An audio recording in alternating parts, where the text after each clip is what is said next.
கர்த்தருக்குள் அன்பான தேவ பிள்ளைகளே, ஆண்டவரும் இரட்சகருமாகிய இயேசுவின் நாமத்தில் உங்களுக்கு என் அன்பின் வாழ்த்துக்கள்.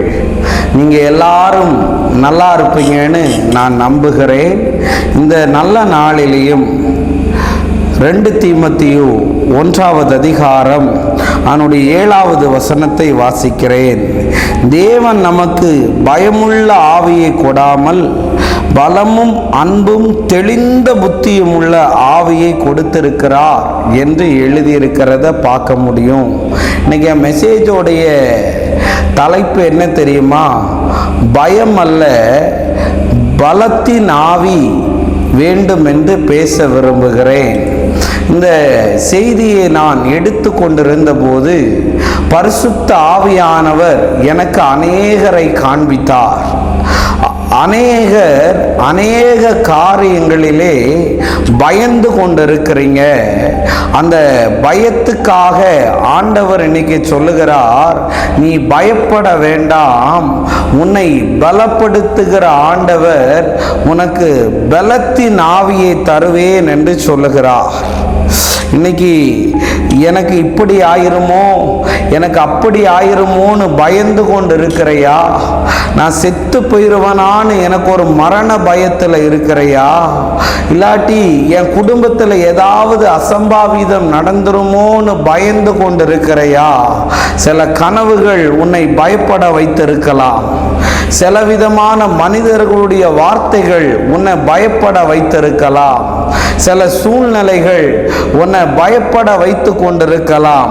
ஆனால் ஆண்டவர் சொல்லுகிறார், அந்த பயங்கள் மாறி பலத்தின் ஆவி உனக்குள்ளே வந்து கொண்டிருக்கிறதை என் ஆவியிலே பார்க்கிறேன். ஷபரபாலாபா.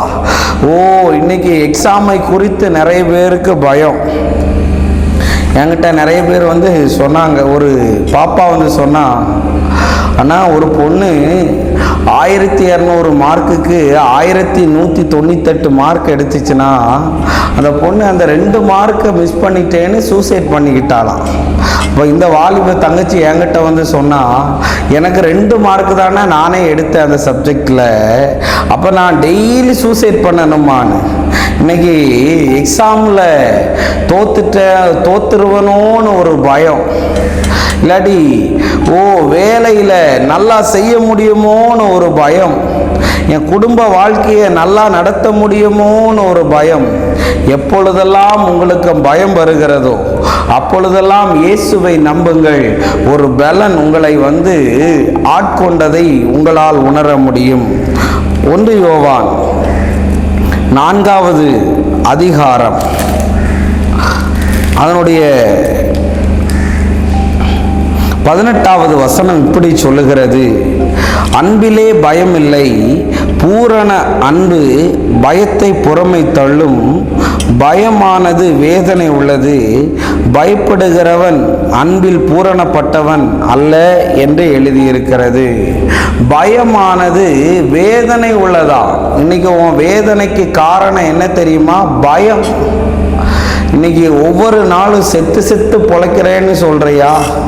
பிரதர், ஒவ்வொரு நாளும் எனக்கு வேதனை அதிகமாயிட்டே இருக்குன்னு சொல்றியா? அந்த பயம் உன்னை விட்டு நீங்குவதாக.